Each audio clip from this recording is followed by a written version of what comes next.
Bisnismu terkendala di ongkir? Gimana kalau ongkir 9.000 per kilogram se-Jawa?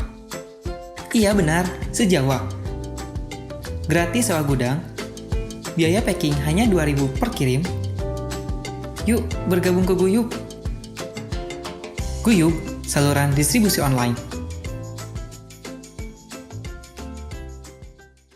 Tahun 2000-an, pada saat 2 tahun setelah saya membangun usaha, saya dihadapkan oleh suatu ujian yang sangat berat sekali dan saya gagal dalam ujian tersebut. Apa itu?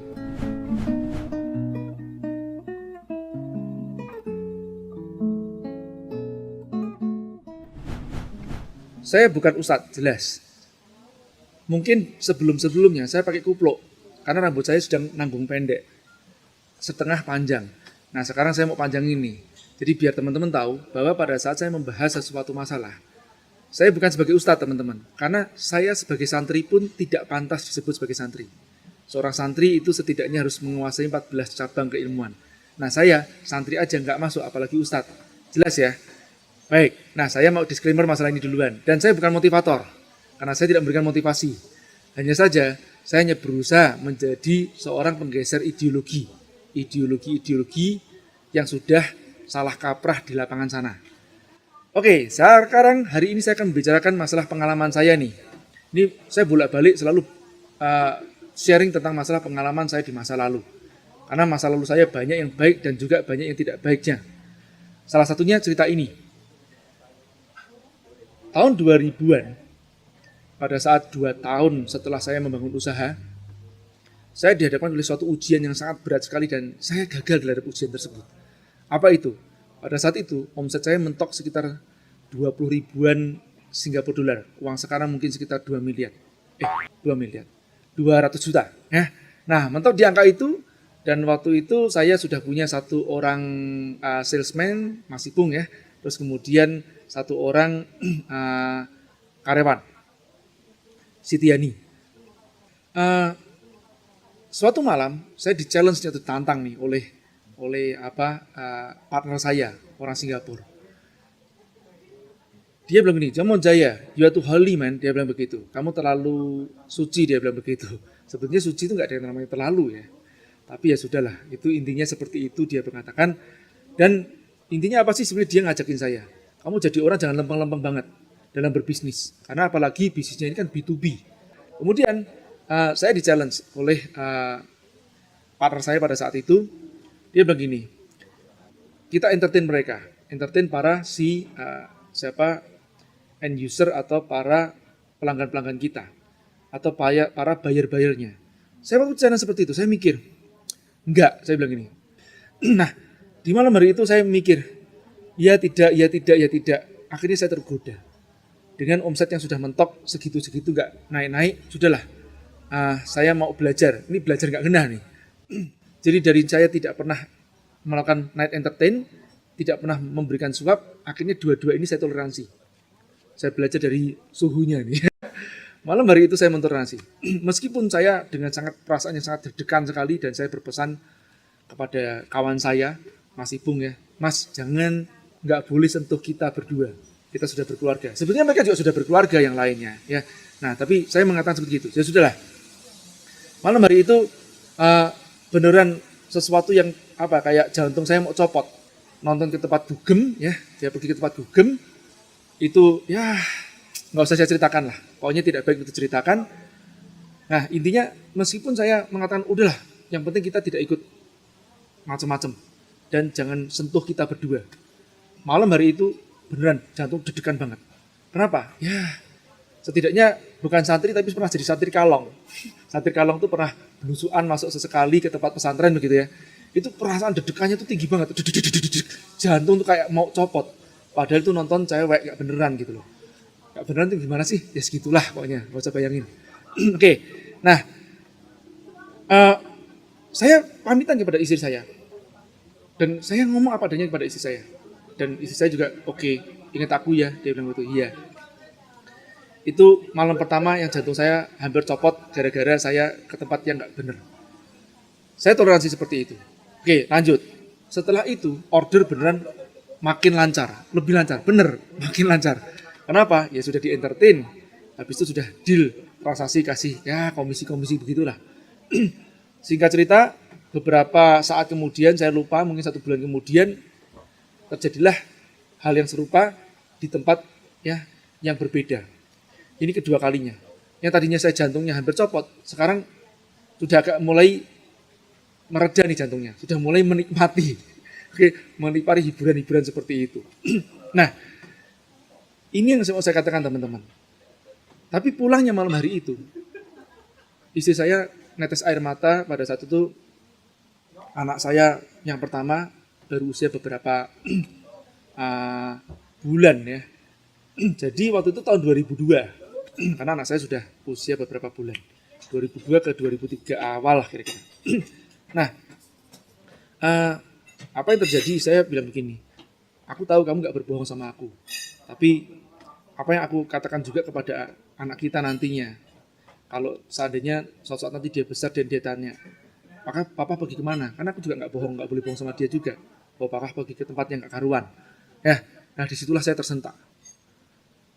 Mulai malam hari itu sebetulnya saya sudah tidak mau lagi. Dan meskipun saya tidak mau, tapi saya minta tolong tim saya atau apa untuk pergi ke sana untuk menemani, seringkali begitu. Nah, ini berangsur-angsur terjadi tahunan. Sampai saat itu, sebenarnya 1 tahun setelah itu saya sudah mulai ada perasaan sudah gak nyaman saya. Ya, dan satu hal terjadi hal-hal yang tentu aja dalam bisnis itu terjadi kecurangan-kecurangan dari pihak partner-partner saya juga. Kemudian saya waktu itu sudah sebetulnya berpamitan untuk udahlah, saya nggak mau nerusin yang kayak ginian lagi. Perasaan hati saya itu tidak tenang dan kemerungsung. Tapi itu sudah terlanjur nyemplung. Terus kemudian ya kembali lagi, keimanan saya tidak sekuat pada saat sekarang ini mungkin. Saat itu saya tidak berani meninggalkan secara frontal. Saya memikirkan harus mempersiapkan kapal saya, cadangan saya, skoci saya duluan. Oke, jadi saya mulai berpamitan secara halus, tolong dong ini perusahaan di transfer atas namamu saja semuanya.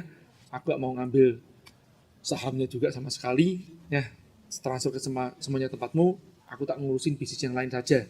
Nah, saya mulai belajar ilmu retail pada saat itu. Makanya kalau saya sering mengatakan saya gak seberapa suka B2B, karena saya gak suka entertain. Ya, nah, saya lebih memilih di waktu luang saya tidak masuk ke tempat yang belusuan yang aneh-aneh, termasuk pub pun saya juga tidak suka. Saya lebih memilih ke tempat mancing atau saya nonton film bioskop gitu aja. Itu saya memang bisa dikatakan hobi saya cuma 2 hal itu saja, ke tempat alam ya atau nonton film, itu aja. Nah, tapi hal itu saya lakukan dengan keterpaksaan masuk ke tempat-tempat hiburan malam, nganterin mereka. Meskipun saya tidak minum 1% pun alkohol dan tidak ngikutan bermain wanita, tapi sebetulnya value saya sudah tergerus. Saya sudah mentoleransi hal-hal yang harusnya tidak saya lakukan sama sekali. Nah, hal-hal yang toleransi ini sebetulnya membawa malapetaka di masa yang akan datang. Apa itu? 1, saya mentoleransi hal yang haram dengan hiburan malam dan juga dengan memberikan komisi. Padahal itu semuanya jelas-jelas haram. Dengan hal seperti ini, saya juga mengajarkan kepada orang-orang di bawah saya untuk melakukan seperti itu.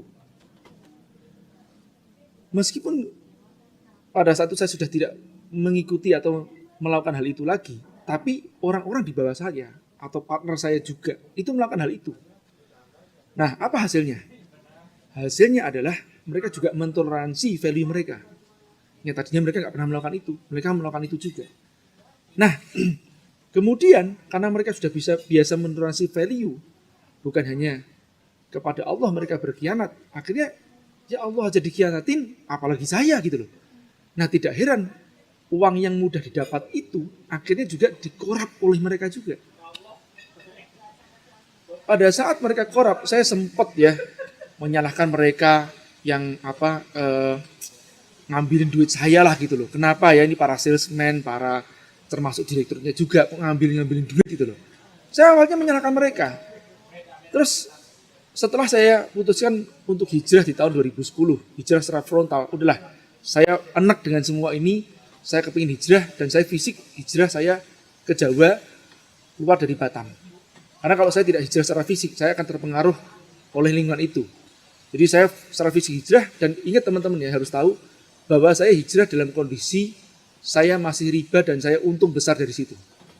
Jadi saya tidak kondisi saya bangkrut, saya rugi, kemudian saya hijrah, tidak. Justru saya bangkrutnya itu setelah saya hijrah. Ini ya teman-teman harus tahu ya. Jadi saya bangkrut setelah saya hijrah, bukan saya bangkrut pada saat saya sebelum hijrah, tidak. Jadi dengan riba saya menjadi lebih kaya, tapi tidak membawa kebahagiaan, membawa keresahan dalam kehidupan rumah tangga saya dan pribadi saya. Oke, nah 2009 saya umroh, 2009 akhir saya putuskan yuk kita hijrah.